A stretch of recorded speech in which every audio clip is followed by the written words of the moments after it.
Sophia clutched her suitcase as she stepped off the plane, the crisp air of a new country greeting her like a cool embrace. She had left behind the warm shores of Italy for the bustling modern city of Tokyo. Her heart was filled with equal parts excitement and apprehension. This was a leap of faith, a chance to begin again, build a future, and find herself. The first few days were overwhelming. The language barrier was greater than she had anticipated. Even with months of practice, the intricate kanji characters on street signs and menus looked like an unsolvable puzzle. But Sophia was determined. She downloaded translation apps, carried a small notebook for new phrases, and smiled more than she spoke. Her apartment was a tiny studio in a lively district, with paper-thin walls and a view of neon lights that blinked through the night. The simplicity of the space reminded her of her childhood, a small Italian village. It wasn't much, but it was hers.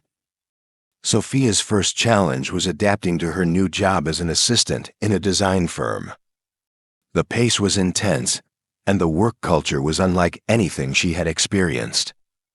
Punctuality was non-negotiable, meetings were impeccably formal, and everyone worked with a quiet focus that intimidated her. But her colleague Yuki quickly became a source of comfort. Yuki, a cheerful graphic designer with an infectious laugh, took Sophia under her wing. "Don't worry," Yuki said one day over lunch, where she introduced Sophia to bento boxes. "The beginning is always hard, but you'll find your rhythm."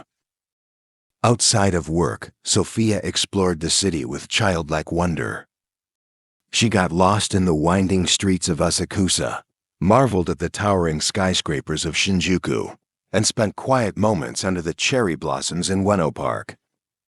On weekends, she attended language classes and slowly grew more confident in her ability to communicate. One evening, she stumbled upon a small pottery studio tucked into a side street. Drawn by the warm light spilling out of its windows, she stepped inside. The owner, an elderly man named Hiroshi, greeted her with a smile and invited her to try making something. Sophia's first attempt was clumsy, her clay pot lopsided and awkward, but Hiroshi's encouragement kept her coming back. The studio became her sanctuary, a place where she could unwind and connect with locals.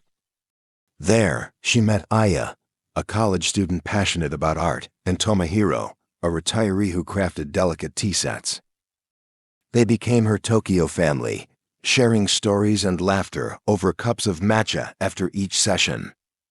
As months passed, Sophia began to feel at home. Her work improved, earning her praise from her boss. She learned to navigate the subway with ease, and she even started dreaming in Japanese. One autumn day, during a community festival, Sophia set up a small stall to sell her pottery. The pieces were simple but infused with her Italian roots delicate, dishes painted with patterns inspired by the Tuscan countryside. To her surprise, her work was well received, and she was invited to showcase it at a local artisan market.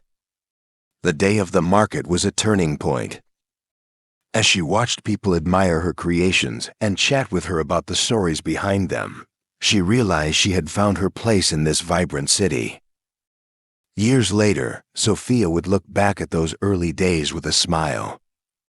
The journey had been far from easy, but it had been worth every struggle. She had built a life filled with creativity, connection, and purpose. A life that blended the best of where she came from with the beauty of where she chose to be. Starting life in a new country wasn't just about changing locations. It was about discovering who she could become. And in Tokyo, Sophia found herself.